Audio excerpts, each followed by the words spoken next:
auditores Sérgio Valadares Fonseca e Tiago Barbosa Cordeiro, e ainda procurador do Ministério Público, Dr. Flávio de Azambuja Berti, declara aberta a 33ª sessão desta segunda Câmara.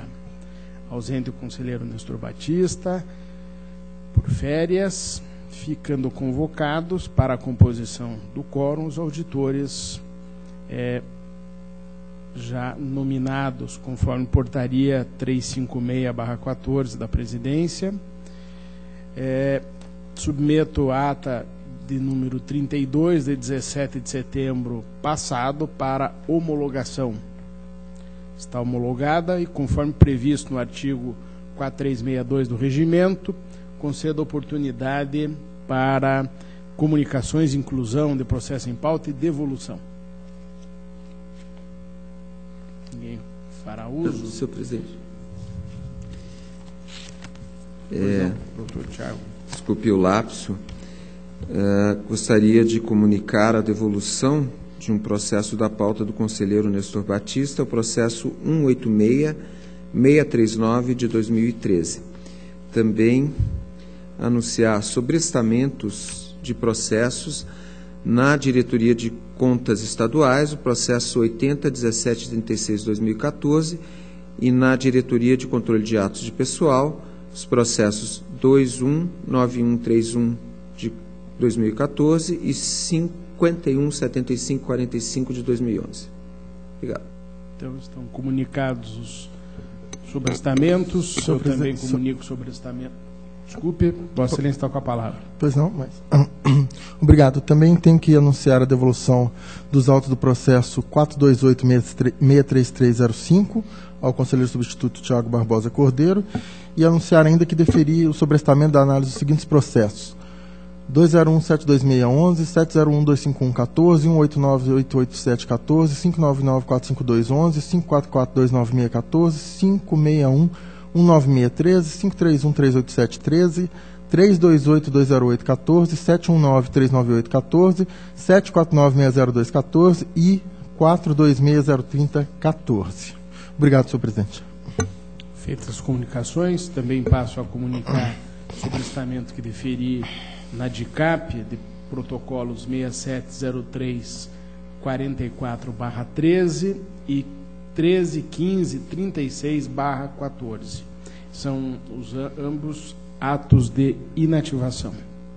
Há mais algum comunicado? Não havendo, deixo livre a palavra e passo a seguir a palavra ao auditor Sérgio Valadares Fonseca para relatar os processos da sua responsabilidade. Obrigado, senhor presidente, senhor procurador, colega Tiago, senhora secretária, senhores servidores, senhoras e senhores. Inicio pelo processo 131-58405, que trata da prestação de contas do senhor Jorge Luiz Pereira, presidente da Câmara Municipal de Tijucas do Sul em 2004. A análise da gestão orçamentária, financeira e patrimonial foi realizada pela Diretoria de Contas Municipais, a peça 4. Em acórdão preliminar, o de número 135709 da segunda Câmara, peça 24, entendeu o Tribunal regular a remuneração dos senhores vereadores, afastando o item como causa de irregularidade. No entanto, o julgamento foi convertido em diligência a fim de que fossem apresentados documentos pelo Banco do Brasil. Peça 24. Em resposta, o banco encaminhou a documentação à peça 30, que serviu de fundamentação para o acórdão 144611, primeira Câmara, peça 40.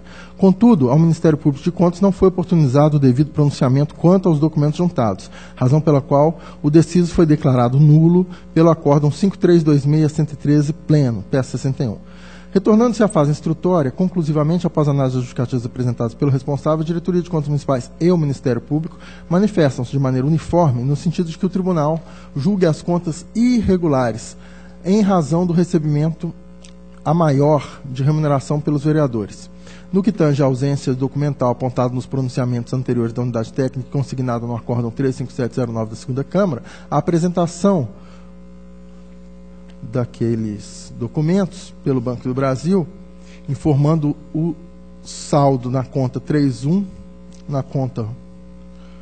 informando o saldo da conta no dia 31 de dezembro de 2004, foi suficiente para sanar a falha de acordo com as análises. Esse o relatório. Passo ao voto. Quanto ao item apontado como causa de irregularidade das contas, a percepção maior de remuneração pelos agentes políticos, parece-me que a matéria já se encontra superada. É que, consoante esboçado anteriormente, o acordo preliminar número 135709 da segunda Câmara afastou o fato como causa de irregularidade.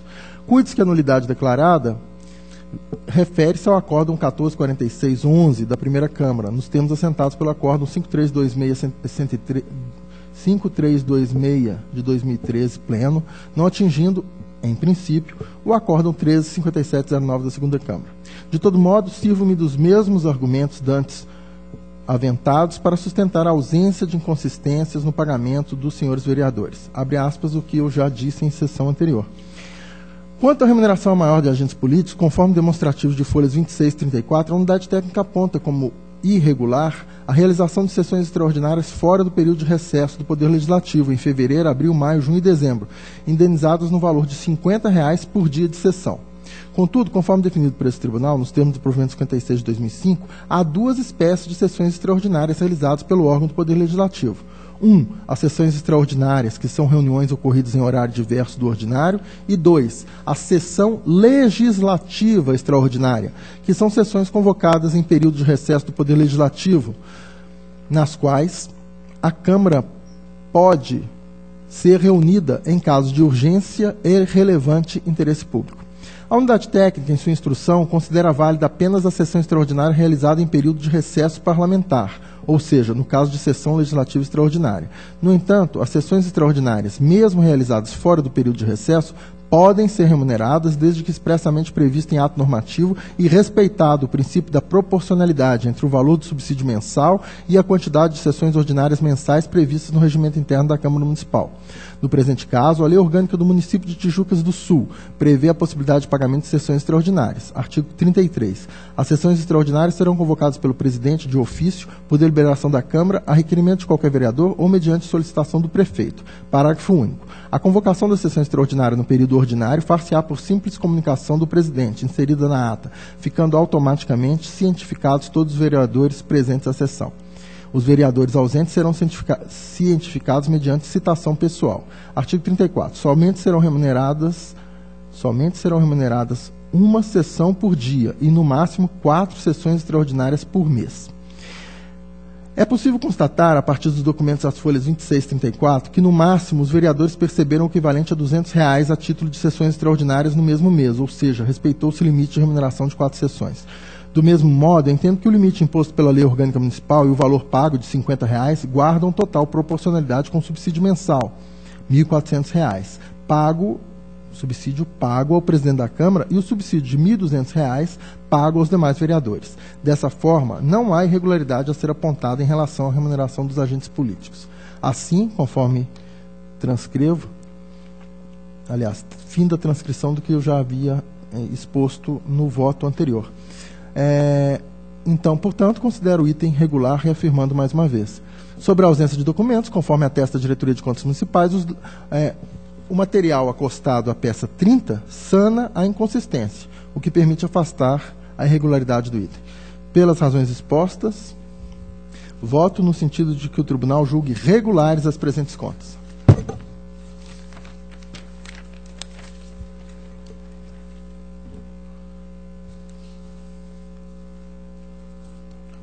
Senhor presidente, meu voto, então, é pela regularidade das contas. Pela regularidade, está em discussão. Senhor presidente. Com a palavra. O doutor Sérgio vai me perdoar, eu talvez tenha perdido uma parte. Vossa Excelência explicou como razoável, foram respeitados os limites.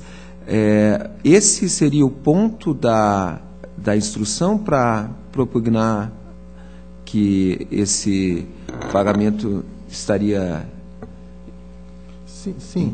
A unidade técnica e o Ministério Público consideraram que houve pagamento irregular de sessões extraordinárias. Eu fiz a análise do que foi pago, como foi pago, analisei a lei orgânica, analisei o entendimento que o tribunal fixou sobre a matéria e entendi que era razoável a convocação das sessões extraordinárias. Foi pago o valor de R$ 50 a cada vereador que compareceu Em nenhum mês houve pagamento mais do que 4 sessões, conforme previsto na lei orgânica, e, portanto, entendi que não houve irregularidade. Está esclarecido? Então, vou pôr em... Continua em discussão, está em votação, então está aprovado o voto do relator. Vossa Excelência continua com a palavra. Obrigado, senhor presidente. Passo, então, ao processo 502.8307, aposentadoria por invalidez da senhora Maria Aparecida da Silva Rodrigues, zeladora da Secretaria de Assistência Social do município de Nova Esperança. Aposentadoria concedida com proventos integrais. O Ministério Público de Contas, a peça 15, em sua primeira manifestação, afirmou que, ao tempo da aposentadoria dos servidores, nem existia legislação municipal regulando o rol de doenças que possibilitariam inativação com proventos integrais. Por esse motivo, propôs diligência à origem para a retificação do cálculo dos proventos, a fim de que constasse a sua proporcionalidade, assegurado o valor do salário mínimo à servidora. Após as justificativas apresentadas pelo município, a peça 40, a Diretoria de Controle de Atos Pessoal, a peça 42, reviu sua posição originária, que acompanhava o entendimento do doutor Parquet. Afirma que as enfermidades consideradas graves que ensejam a aposentadoria por invalidez estão fixadas em lei por meio de rol exemplificativo e não taxativo, conforme decisões recentes do Superior Tribunal de Justiça, cabendo à perícia médica a conclusão pela gravidade da doença. Decisões do Superior Tribunal de Justiça, aliás, seguidas por este Tribunal de Contas. Dessa forma, uma vez que junta médica afirmou que a patologia da servidora é grave, cardiopatia grave, página 2 da peça 24, a unidade técnica opinou pelo registro do ato de aposentadoria, também propondo a aplicação de multa devido ao atraso de mais de 3 anos no cumprimento de diligência deste tribunal. O Ministério Público de Contas, a peça 43, por sua vez, reitera seu posicionamento anterior, pela negativa de registro, e ainda concorda com a aplicação de multa. No mérito, acompanha a manifestação da unidade... Esse é o relatório, passo ao voto. No mérito, acompanha a manifestação da unidade técnica pela legalidade de registro do ato concessivo da aposentadoria.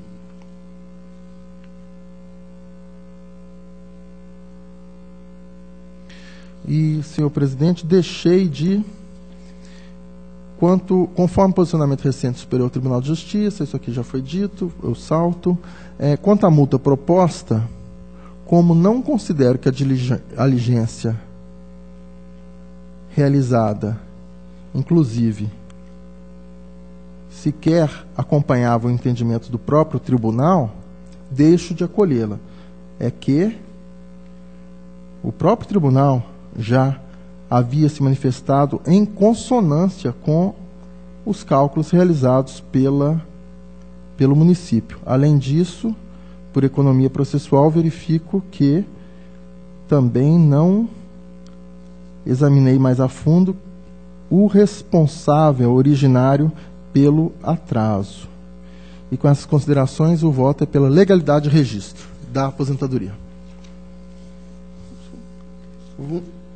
Houve um atraso no atendimento da diligência do tribunal, né? Houve atraso. Uma diligência que foi despachada pelo relator. Eu devo ter sido eu mesmo, não fiz sequer referência a essa diligência, mas possivelmente devo ter sido eu o relator que deferiu a diligência, né? Mas eu estou aqui dizendo que, na verdade, a diligência seria até desnecessária, porque o cálculo foi realizado de acordo, quer dizer, o município seguiu a orientação do Superior Tribunal de Justiça e do próprio Tribunal de Contas, fixando o valor integral em razão de parecer da junta médica, e eu confesso também que agora aqui não realizei uma pesquisa mais acurada para determinar qual era exatamente o... Pedido de vistas, então, no processo. Pois não. Então está deferido o pedido de vistas. Vossa Excelência continua com a palavra. Obrigado. Processo 317-659-12. Aposentadoria da senhora Maria Slompo de Lima, técnica em saúde dental do município de Inácio Martins. A Diretoria de Controle de Atos Pessoal, a peça 86, opina pela negativa de registro do ato, argumentando que a incorporação à remuneração de adicional de insalubridade promovida pelo ente baseia-se em projeto de lei e não em lei já editada. O Ministério Público de Contas, a peça 93, afirma que, de acordo com o Acórdão 3155-14 do Tribunal Pleno, a incorporação de adicional de insalubridade é permitida desde que o município, no caso, tem editado lei em sentido estrito, que defina quais verbas compõem a remuneração e sobre quais tem havido a proporcionalização, uma vez tratarem-se de verbas de natureza transitória. Acompanhando o entendimento da Diretoria de Controle de Atos Pessoal, afirma o Ministério Público que o município não pode legitimar a incorporação de adicional de insalubridade com base em projeto de lei, ainda não aprovado, e que este, caso venha a se tornar lei, não pode retroagir. Dessa forma, opina pela negativa de registro do ato, propondo comunicação ao Ministério Público Estadual e instauração de tomada de conta extraordinária, uma vez que o município não alterou o ato, apesar de intimado para tanto, 4 vezes. Esse é o relatório. Voto. Passar o voto.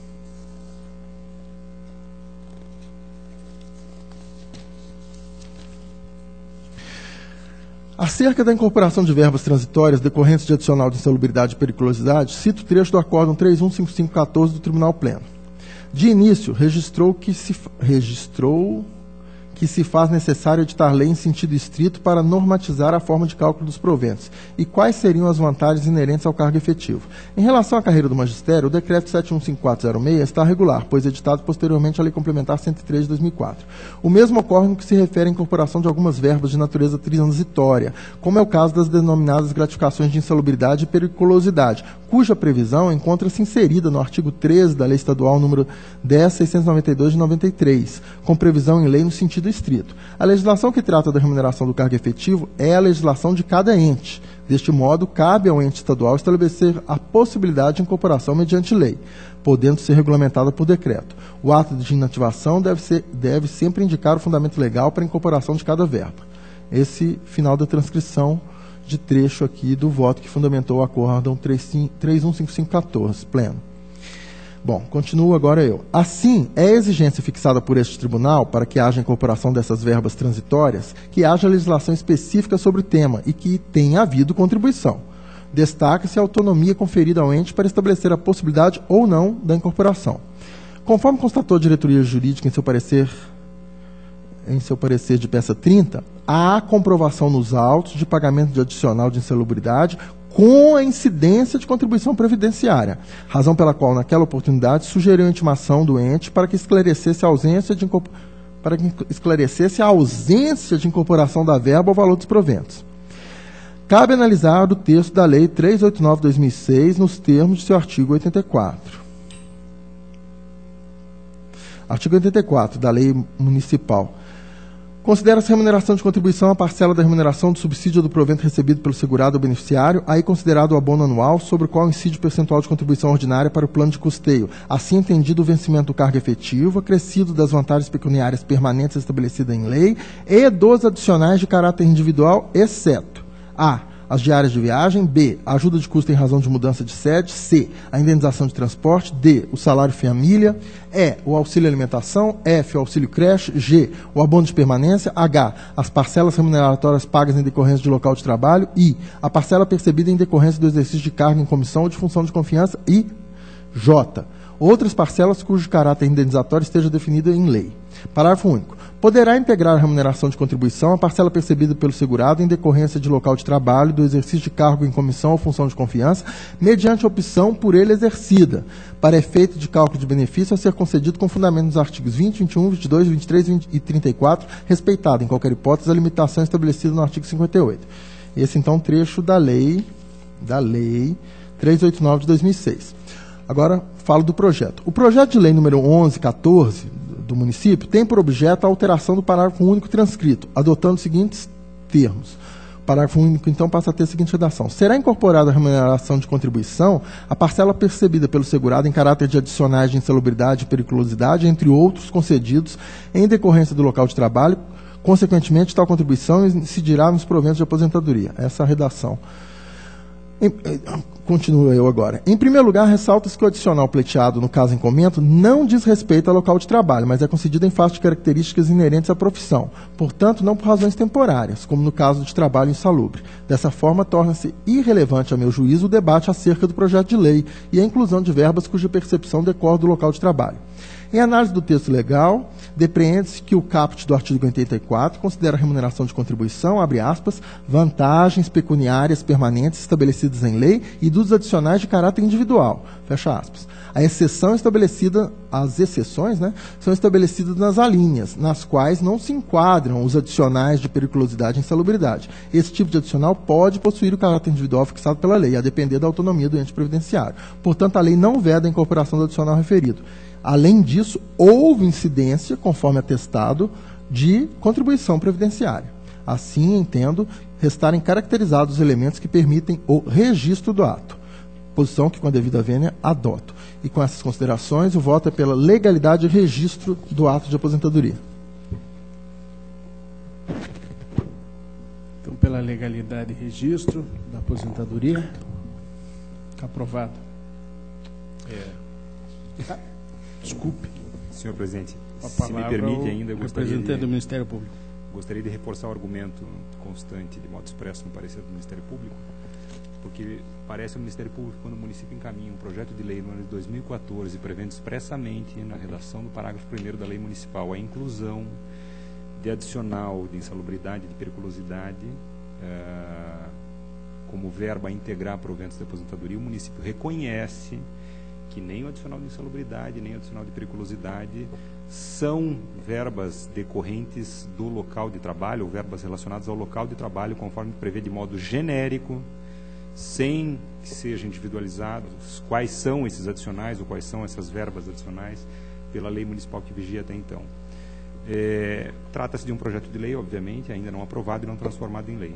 E me parece, contrariamente ao que expôs o relator, que esses adicionais, tanto insalubridade quanto periculosidade, não são verbas decorrentes do local de trabalho, mas sim das condições inerentes ao trabalho, independentemente de onde esse trabalho venha a ser realizado.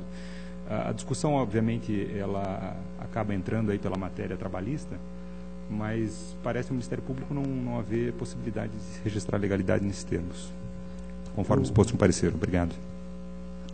Eu atento às considerações do Ministério Público, sempre bem-vindas. Eu vou pedir vista do processo. O Excelência continua com a palavra, auditor Sérgio.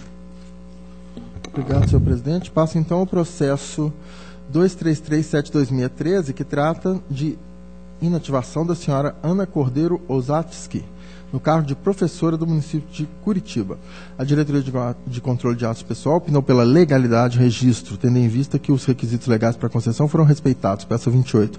Por sua vez, o Ministério Público de Contas opina pela legalidade e registro. Entretanto, manifesta no sentido de aplicar multa à entidade previdenciária, tendo em vista o atraso de 14 dias no envio dos autos. Peça 29. Por equidade, deixo de acolher a proposta de multa, estendendo ao município o tratamento dispensado à Paraná Previdência em milhares de casos, a exemplo decidido nos termos dos acordos 3206-13 e 3207-13 da segunda Câmara, entre diversos outros.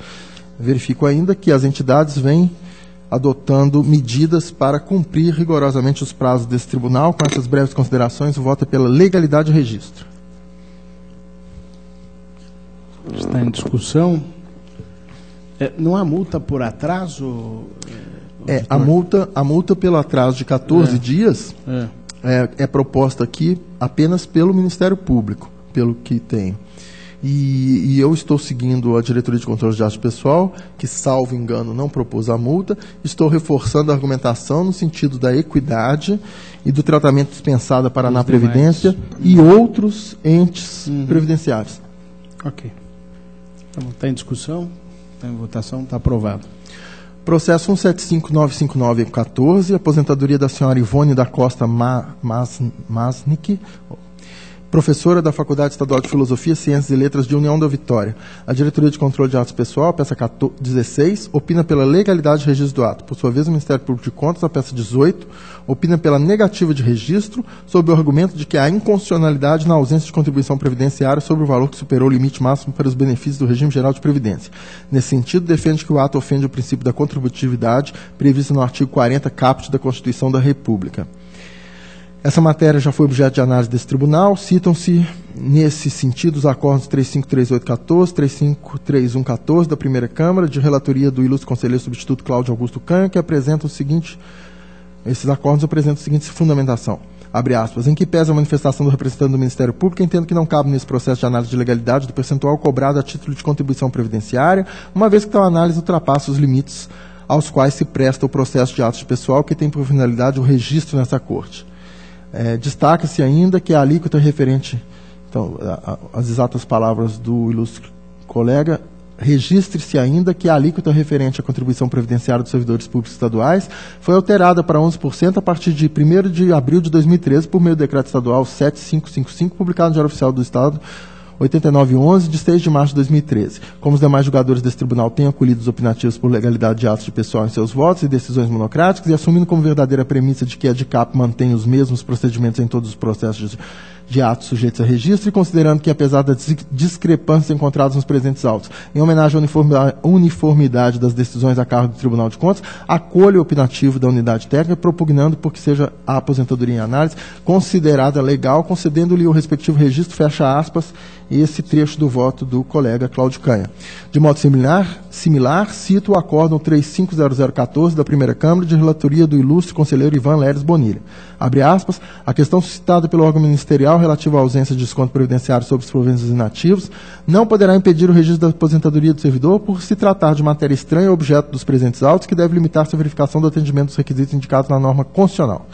Diante do exposto, voto pela legalidade do registro do ato de inativação e apreço, determinando remessa de cópia do parecer ministerial, peça 23, à Inspetoria de Controle Externo responsável pela fiscalização da Paraná Previdência para subsidiar seus trabalhos, fecha aspas.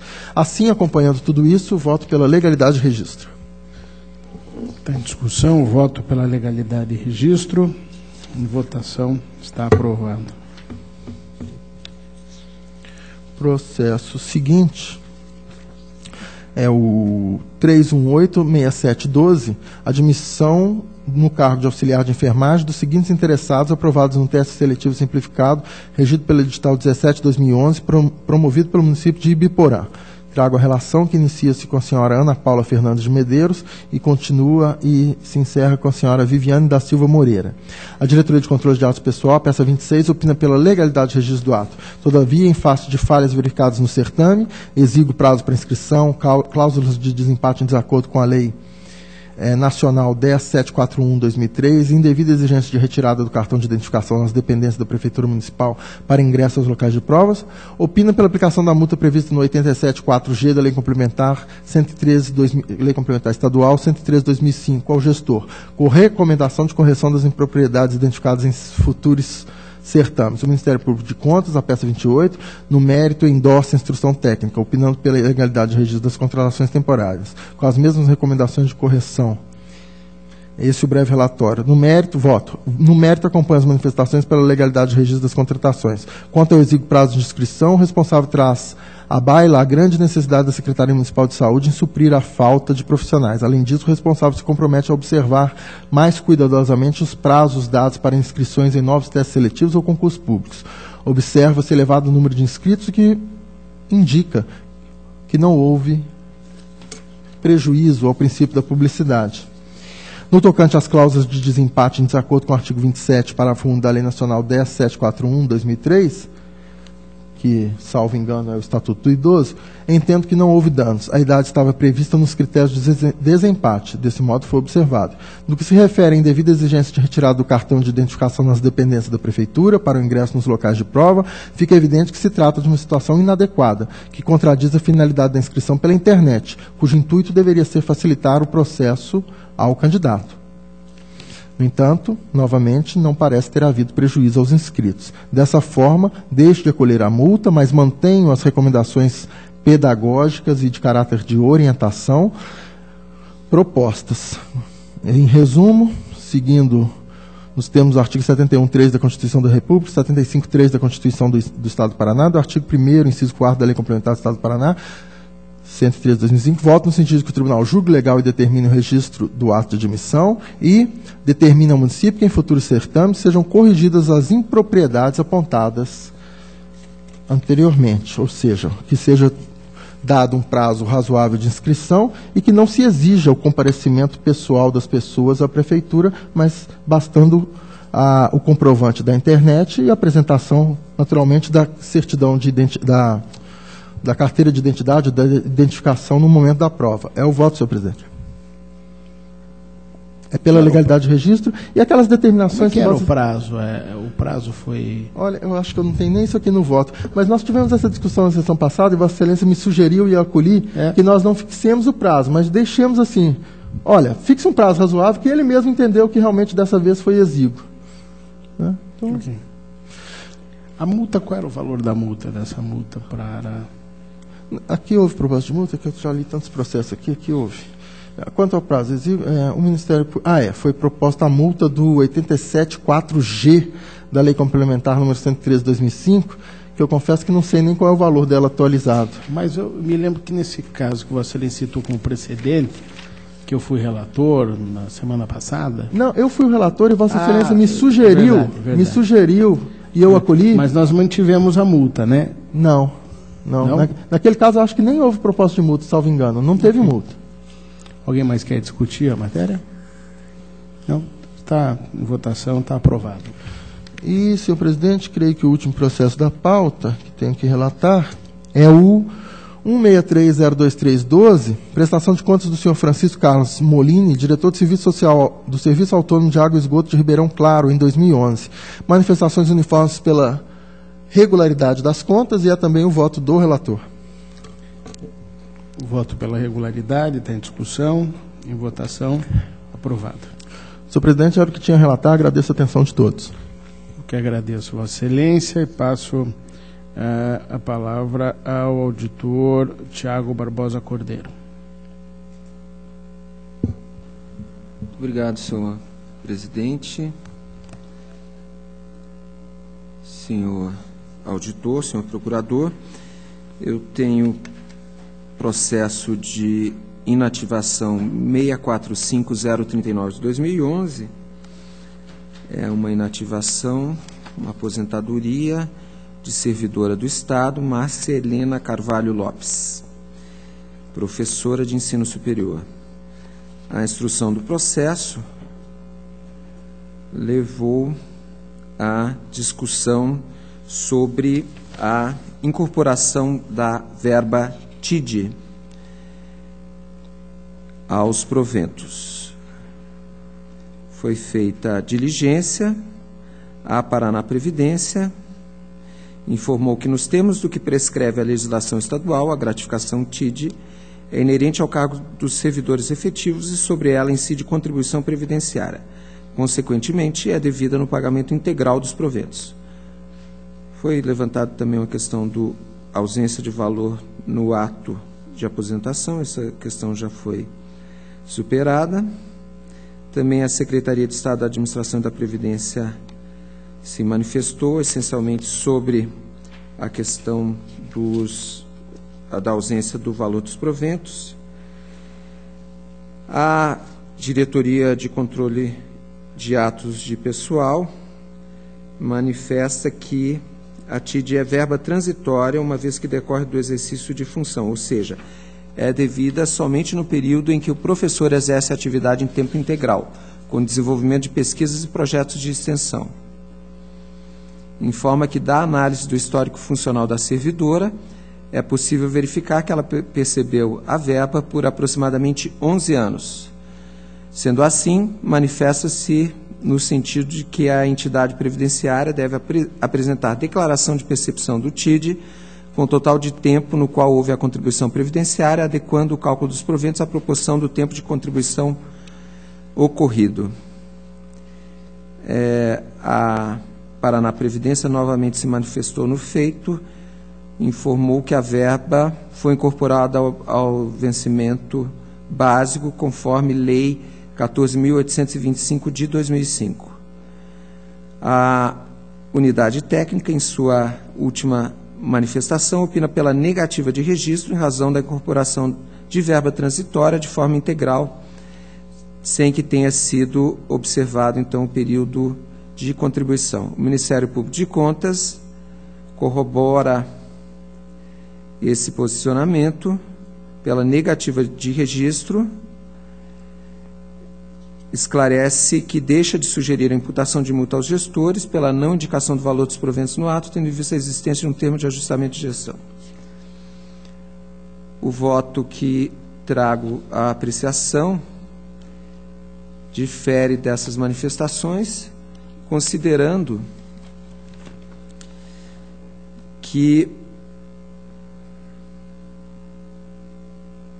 a Lei 6.794 de 1976, em seu artigo 1º, determina que o funcionário que tiver percebido em períodos diferentes as gratificações de que tratam os incisos 2 e 3 do artigo 172 da Lei 6.174 de 1970, que é o Estatuto do Servidor do Estado do Paraná, terá incorporado aos seus proventos de aposentadoria o valor correspondente à maior média percebida durante 12 meses, desde que a percepção dessas gratificações some 3 anos ininterruptos ou 5 anos alternados, a qual incidirá sobre o valor do vencimento do cargo que estiver exercendo na data da aposentadoria, ou, se for o caso, sobre o valor dos proventos assegurados pelo inciso 3º do artigo 140 da Lei 6.174 de 1970.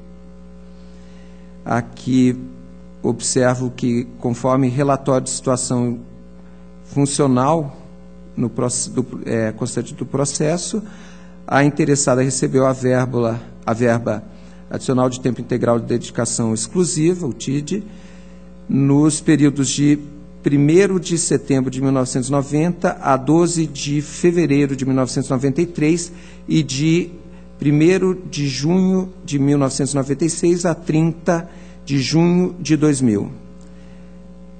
Dessa forma, antes do advento da Emenda Constitucional 20 de 98, a servidora já havia atendido à legislação de 1976, então, com fundamento nessa verificação, a proposta é pela legalidade de registro da resolução de aposentadoria. Apenas faço também uma menção a uma decisão do Tribunal, Resolução 3.877 de 2005, que justamente discorrendo sobre a incorporação de verbas transitórias, e aqui não vou nem discutir se a verba é ou não é transitória, não é necessário, asseverou essa resolução que seria possível a sua incorporação desde que antes da Emenda Constitucional de 98. Então, legalidade de registro. Senhor presidente. Presidente, está com a palavra. Não para discordar de forma alguma da... Para discutir. Para discutir. Não para discordar do voto, a proposta, mas só para fazer um breve comentário, e aí já confessar desde logo que sou filho de professora e tenho o maior apreço pelos professores, mas apenas cumprimentar, porque eu acho que o voto foi muito bem fundamentado, ou seja, ela reuniu as condições para aposentadoria antes da Emenda 20 de 1998, que expressamente introduziu na Constituição da República o princípio contributivo, né? Então, mas é claro, a preocupação é com o equilíbrio atuarial das contas da Paraná Previdência, e evidentemente que para arcar com esses benefícios é preciso que haja o devido proporcional custeio, né? Mas eu creio que essas preocupações com a atuária da Paraná Previdência são sempre constantes, estão sempre presentes nas discussões nas contas do senhor governador e certamente também estão presentes na fiscalização da Paraná Previdência. Então eram esses os breves comentários, principalmente sobre a questão do equilíbrio atuarial para pagamento dos benefícios. Eu prestei atenção, evidentemente, no voto, depois na discussão, e estou com dúvidas,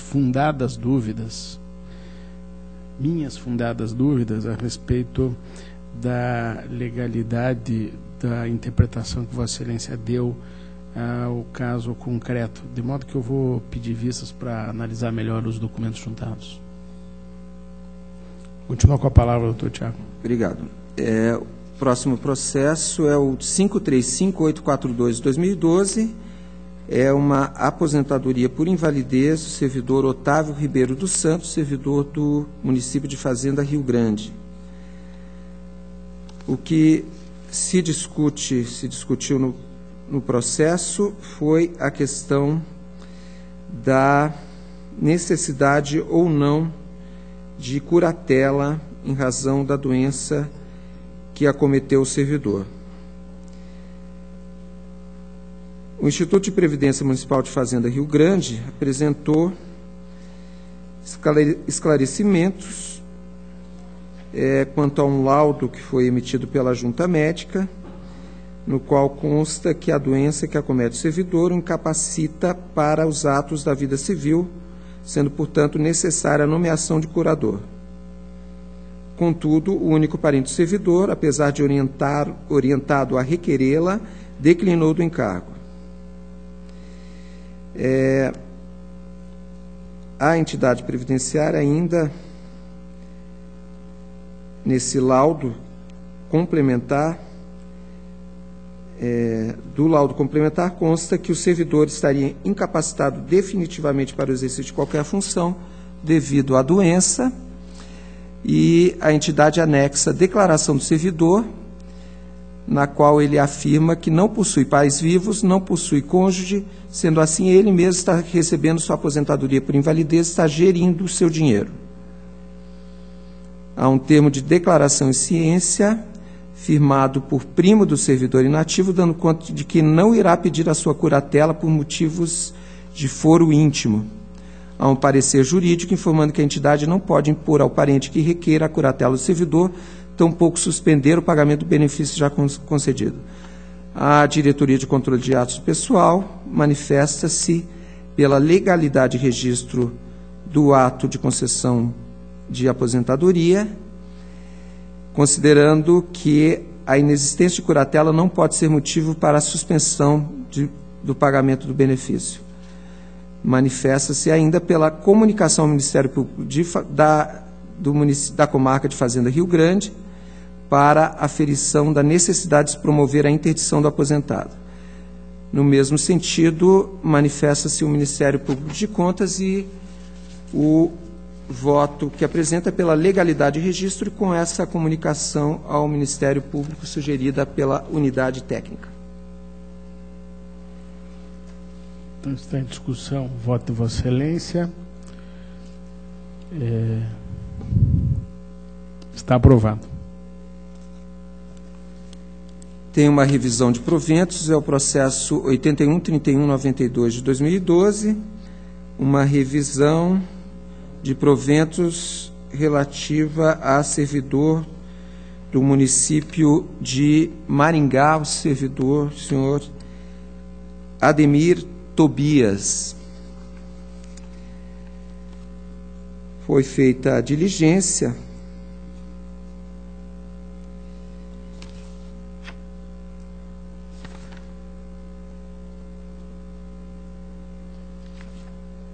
a Maringá Previdência manifestou-se no processo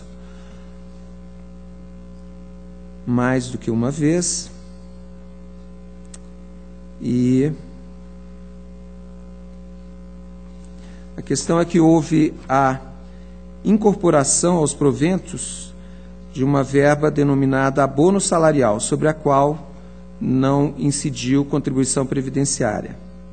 A lei municipal que incorporou o abono à tabela de cargos e salários do município beneficiou ativos e inativos. Aqui há a garantia da paridade para o servidor aposentado. A Previdência dos Servidores Públicos Municipais de Maringá, a Maringá Previdência, manifestou-se sobre o assunto da seguinte forma: não houve afronta ao princípio contributivo, pois o aporte financeiro para o pagamento da verba referente ao abono dos inativos proveio do município de Maringá, sendo que a autarquia apenas efetuou o seu repasse. O servidor aposentado por invalidez tem direito à revisão dos proventos, não podendo ser prejudicado por algo que extrapola as questões do seu processo. A autarquia já obteve o registro da quase totalidade dos processos de revisão de proventos decorrentes da Emenda Constitucional 70 de 2012, nos quais foram discutidas as mesmas questões, sendo assim espera uniformidade das decisões. Quando surgiram as discussões relativas ao pagamento do abono salarial pela autarquia, em sede das revisões da Emenda Constitucional 70, alguns pareceres da ADICAP opinaram no sentido de que o pagamento fosse cessado, mas a autarquia não poderia assim agir, tendo em vista que estava cumprindo uma lei vigente e eficaz, então os analistas acataram esse entendimento. não há nenhuma decisão que tenha considerado a Lei Complementar 649 de 2007 inconstitucional ou que tivesse determinado a exclusão do pagamento. Sendo assim, a autarquia jamais cumpriu uma decisão desse tribunal. A Lei Complementar 9.620 de 2013, publicada em 14/11 de 2013, incorporou o abono na tabela salarial e determinou a sua revogação. A Lei Complementar 966 de 2013, publicada... Aqui a data está incorreta, quero crer que seja... Também o número da lei complementar está incorreto. Enfim, uma lei de 14/11 incorporou o abono e determinou a sua revogação e, na sequência, outra lei municipal, dispondo sobre plano de cargos, carreira e remuneração de servidores públicos efetivos do quadro geral da administração direta e indireta do Poder Executivo de Maringá, estabeleceu novas tabelas salariais. Assim, não existe mais o abono salarial. Prossegue aduzindo que, caso, mesmo diante da revogação do abono salarial, seja necessário apurar eventual irregularidade, que seja feito por meio de tomada de conta extraordinária em face do município, de forma a não prejudicar a revisão. Quanto à incorporação do abono aos inativos e pensionistas com direito à paridade, isso é possível, tendo em vista que essa qualidade lhes garante a extensão de quaisquer benefícios ou vantagens posteriormente concedidas aos servidores em atividade. A Diretoria de Controle de Atos Pessoal, em sua derradeira manifestação, opina pelo registro da revisão e instauração de tomada de contas. O Ministério Público de Contas faz as seguintes considerações. Considerando a recente aprovação do texto de lei municipal que definiu e juridicizou a incorporação da questionada verba, abono salarial, ao valor dos proventos, tendo inclusive estabelecido sua aplicação retroativa com vistas à convalidação de pagamentos anteriores, o Ministério Público entende ser o caso de dividir a análise. A. Para os fatos ocorridos a partir da publicação da nova lei. Vale dizer, para as incorporações que vierem a ocorrer a partir de agora, o fato de haver dispositivo legal fixador da mesma parece sanar eventuais questionamentos quanto à ilegalidade que até então motivavam posição contrária desse órgão ministerial.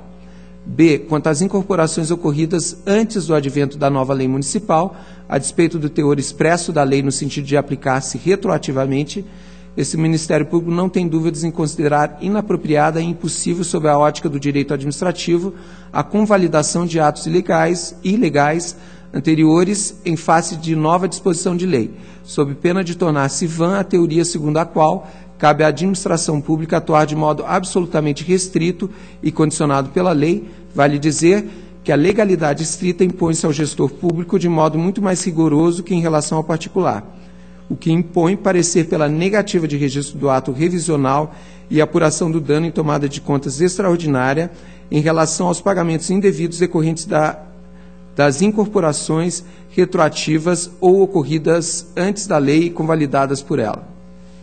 Essa é a manifestação do Ministério Público de Contas e aqui o voto que apresento é no sentido de considerar legal e determinar o registro do ato de revisão dos proventos, mas também acolhendo as manifestações pela instauração de tomada de contas extraordinária para a apuração do dano em relação aos pagamentos indevidos decorrentes das incorporações retroativas ou ocorridas antes da lei, convalidadas pela mesma. É a proposta. Eu vou pedir vistas também do processo. Senhor presidente, era minha curta pauta. Agradeço. Agradeço, Vossa Excelência. Passo ao relato dos processos da minha responsabilidade e já de início, nos termos do 448-A, segundo do regimento, solicito a retirada de pauta de prestação de contas, protocolo 19.0210/13. Também solicito adiamento do protocolo 19.89.6313, a prestação de contas anual de sistema de previdência.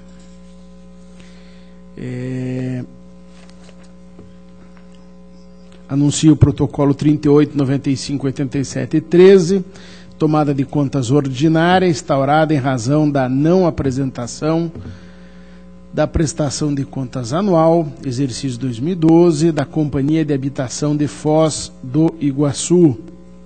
A entidade citada apresentou manifestação acompanhada de documentos informando a extinção da companhia, cujos ativos e passivos foram assumidos pelo município por força de lei municipal e, tendo em vista a solicitação da DCM, através da instrução, determinei a inclusão do município e de seu representante legal, o senhor Reni de Souza Pereira. Após o deferimento do primeiro pedido de dilação de prazo, formulado em manifestação com documentos, o município apresentou mais um requerimento de prorrogação, também acompanhado de documentos. A unidade técnica procedeu à análise de toda a documentação anexada e opinou pela irregularidade das contas. O Ministério Público também assim entendeu. E este é o relatório abreviado. Na análise do processo, observo que a entidade detinha a obrigação de prestar contas a esta Corte e não o fez, tendo juntado documentação incompleta durante o exercício do contraditório, conforme apontado pela DCM. Além disso, conforme apurou a DCM, os documentos anexados configuram apenas justificativas para o atraso, baseadas no não cumprimento de obrigações contratuais por parte da empresa Delta Contabilidade, responsável pela escrituração contábil. A DCM destacou ainda que até meados do presente ano não havia notícia de qualquer regularização da apresentação da prestação de contas do exercício de 2012, cujo prazo era 30 de abril de 2013, além de qualquer justificativa para a procrastinação da conclusão do processo de incorporação da companhia pelo município. Assim, ao responsável pela entidade à época da prestação de contas, senhor Reni Pereira, cabe a aplicação da sanção prevista no artigo 87 da Lei Orgânica, em seu inciso 3º-B, e ao responsável pela entidade no exercício de 2012, senhor Paulo MacDonald Guise, aquela prevista no parágrafo 4º do mesmo artigo. Assim, convergindo com as instruções e o parecer ministerial, com fundamento no 16.3 da Lei Complementar, voto pela irregularidade das contas da Companhia de Habitação de Foz do Iguaçu, relativos ao exercício 2012, de responsabilidade de Paulo Guise, e aplicando-lhe a sanção prevista no 87.3b, e ao responsável à época da prestação de contas do envio, o senhor Reni Pereira, aplico a sanção prevista no 87, parágrafo 4º da Lei Orgânica, determinando ao município de Foz que conclua o processo de incorporação e consequente extinção da companhia. É o relatório e o voto. Está aprovado. Protocolo 26.5511/11, prestação de contas de transferência voluntária, valor de pouco mais de 155 mil reais, repassados pelo município de Umuarama, a creche Pequeno Cidadão, para o exercício 2010 e para a manutenção da entidade. Análise inicial, foram detectados pelo menos 5 pontos de restrições. Houve o contraditório com defesa e documentos.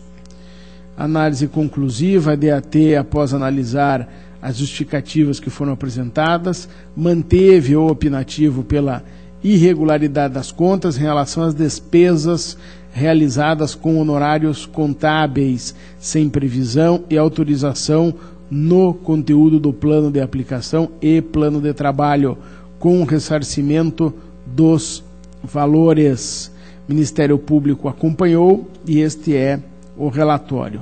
Inicialmente, inexistindo razões que possam desabonar as conclusões, ratifico o entendimento técnico e ministerial de regularização de 4 dos 5 itens analisados.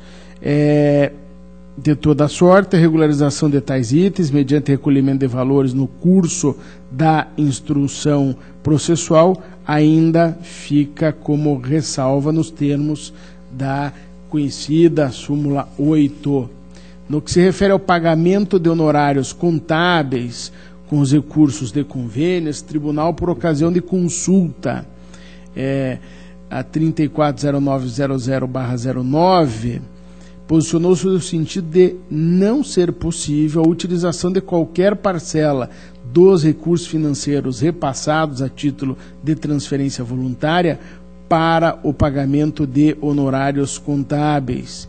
Em que pese o vício apontado, o item poderá ser objeto de ressalva, pois conforme se extrai da instrução, os fatos ocorreram no primeiro semestre de 2010, quando ainda era recente o posicionamento desta Corte, tendo a municipalidade adotado as providências visando evitar futuras ocorrências da impropriedade identificada mediante edição de decreto, o que foi feito em junho de 2010, proibindo o pagamento de honorários contábeis com recursos transferidos pela municipalidade às entidades por meio de convênios ou similares.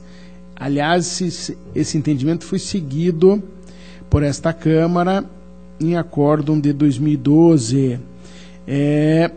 Então, o meu voto é pela regularidade, com ressalva das contas apresentadas. Relatório e voto. Está aprovado. Protocolo 627847/11, também transferência voluntária, exercício 2011, valor pouco mais de R$133 mil. Secretaria de Desenvolvimento Urbano e o município de São Pedro do Ivaí, aquisição de uma retroescavadeira. A DAT, por meio de instrução, apontou irregularidades que basicamente são a ausência de documentos, plano de trabalho, termo de cumprimento de objetivos, termo de instalação e funcionamento de equipamentos, publicação do termo de